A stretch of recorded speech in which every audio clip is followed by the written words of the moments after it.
Shalom, damai di hati. Puji Tuhan, kita boleh ada di saat ini menikmati waktu-waktu anugerah Tuhan. Dan karena itu bersama dengan sapaan berkat dari Gemim Pniel Tuna Wawonasa, kita akan membaca dan merenungkan firman Tuhan. Sebelum itu mari kita berdoa. Tuhan Allah Bapa di sorga, tolonglah kami untuk membaca dan merenungkan akan firman-Mu. Sebab tanpa firman, kami bagaikan berjalan di tengah kegelapan dunia. Dan kiranya Roh Kudus memampukan kami memahami dengan benar firman-Mu. Berfirmanlah kami siap mendengar di dalam nama Tuhan Yesus, firman kehidupan. Amin. Saudara-saudara yang dikasihi dan diberkati Tuhan, kita akan membaca Alkitab dan merenungkan bagian firman di 1 Korintus pasal 15 ayat 1 sampai ayat yang kelima. Begini bunyi firman Tuhan. Lembaga Alkitab Indonesia memberi judul Kebangkitan Kristus. Dan sekarang saudara-saudara, aku mau mengingatkan kamu kepada Injil yang aku beritakan kepadamu dan yang kamu terima dan yang di dalamnya kamu teguh berdiri. Oleh Injil itu kamu diselamatkan, asal kamu teguh berpegang padanya, seperti yang telah kuberitakan kepadamu, kecuali kalau kamu telah sia-sia saja menjadi percaya. Sebab yang sangat penting telah kusampaikan kepadamu, yaitu apa yang telah kuterima sendiri ialah bahwa Kristus telah mati karena dosa-dosa kita, sesuai dengan kitab suci, bahwa ia telah dikuburkan, dan bahwa ia telah dibangkitkan pada hari yang ketiga, sesuai dengan kitab suci, bahwa ia telah menampakkan diri kepada Kefas, dan kemudian kepada ke-12 muridnya. Demikian pembacaan Alkitab. Yang disebut berbahagia ialah mereka yang mendengarkan firman Allah dan yang memeliharanya di dalam kehidupan. Saudara-saudara yang dikasihi Tuhan, berbicara tentang kebangkitan orang mati sepertinya tidak masuk akal. Karena mana mungkin orang yang sudah mati, orang yang sudah dikuburkan, kemudian bisa hidup kembali atau bangkit. Inilah saudara-saudara realita hidup yang dialami oleh jemaat Tuhan yang ada di Korintus. Mereka menghadapi satu pergumulan yang sungguh mengganggu iman jemaat. Bahwa ada jemaat Tuhan yang tidak percaya akan adanya kebangkitan. Mereka menganggap bahwa bagaimana orang yang sudah mati bisa bangkit. Dan sungguhkah Yesus Kristus itu bangkit? Apakah ada saksi dari kebangkitannya? Kebangkitan dianggap sebagai satu batu sandungan. Bagi orang Yahudi, kebangkitan adalah kebodohan, adalah satu mitos.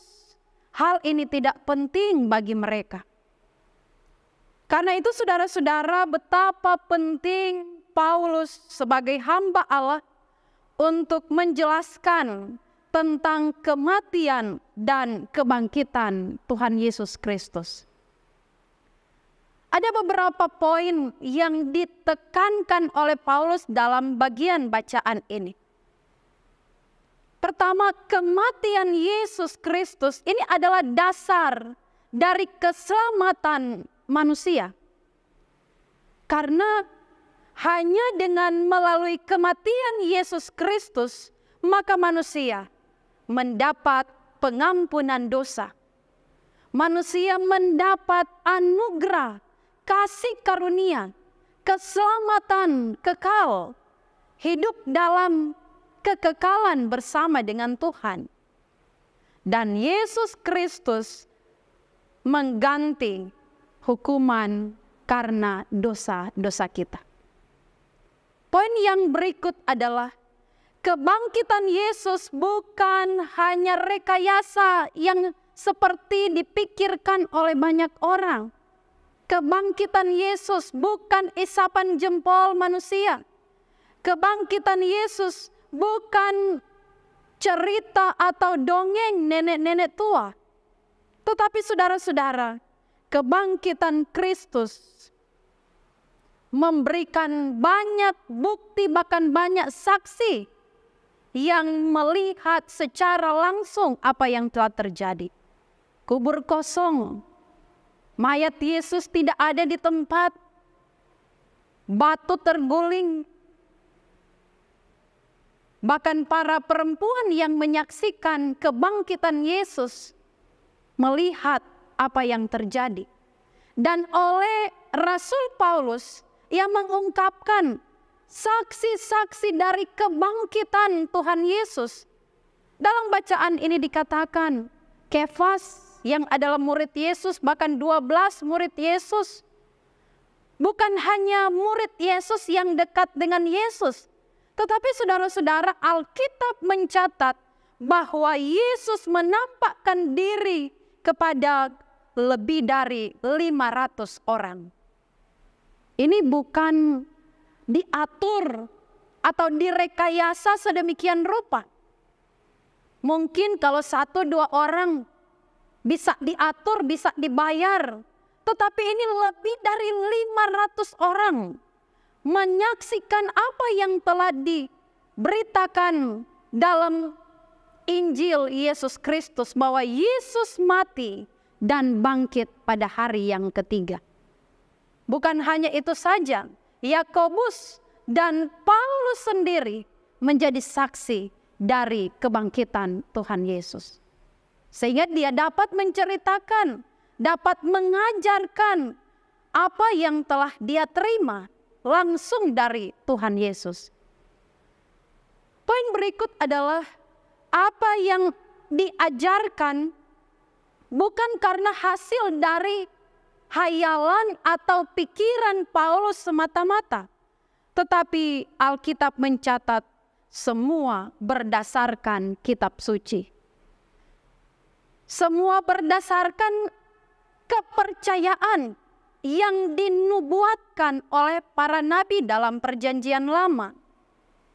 Oleh karena itu saudara-saudara, tidak ada alasan bagi kita orang yang percaya kepada Yesus untuk meragukan, sebagaimana jemaat Korintus tidak percaya akan adanya kebangkitan. Pengajaran-pengajaran sesat yang ada di sekitar mereka menggoncangkan, bahkan mempengaruhi hidup beriman. Karena itu Paulus mengingatkan dasar-dasar iman yang telah dipercayai oleh jemaat Tuhan pada waktu itu. Dengan demikian saudara-saudara, kebangkitan Yesus menjadi fakta historis yang benar-benar terjadi. Kebangkitan Yesus membuktikan bahwa Dia Tuhan. Dia adalah Allah yang berkuasa atas langit dan bumi. Kebangkitan Yesus menjadikan hidup orang-orang percaya menjadi baru. Dosa-dosa diampuni dan memberikan jaminan hidup kekal bagi yang percaya.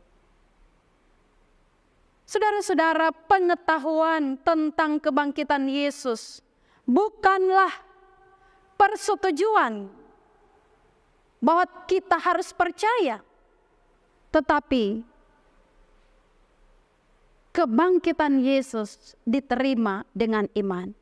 Bukan hanya sekedar persetujuan intelektual karena ada fakta-fakta, bukti-bukti dan saksi-saksi. Namun yang terpenting adalah penyerahan diri total kepada Tuhan yang bangkit itu. Karena itu saudara-saudara, marilah kita sebagai orang-orang percaya yang telah ditebus oleh darah Yesus, marilah kita hidup bukan hanya percaya, tetapi hidup berdasarkan Injil Yesus Kristus. Sehingga orang akan melihat Yesus dalam diri kita dan memuliakan Bapa di sorga. Saudara-saudara yang dikasihi dan diberkati oleh Tuhan Yesus, ketika kita meyakini kebangkitan Yesus, orang mungkin bertanya, mengapa kuasa kebangkitan itu begitu dahsyat dan luar biasa, tetapi dosa masih terus saja ada. Kejahatan masih terus saja dilakukan. Apakah Yesus tidak berkuasa atasnya? Saudara-saudaraku yang dikasihi dan diberkati oleh Tuhan kita Yesus Kristus, ingat bahwa kebangkitan Yesus Kristus sungguh berkuasa atas hidup kita. Bukan berarti bahwa ketika kuasa kebangkitan itu memiliki kuasa yang luar biasa dan kita orang-orang percaya luput dari pergumulan dan tantangan, bahkan ujian-ujian iman. Justru itu diizinkan Tuhan terjadi supaya menguji ketekunan iman kita, kekokohan, kepercayaan kita kepada Tuhan.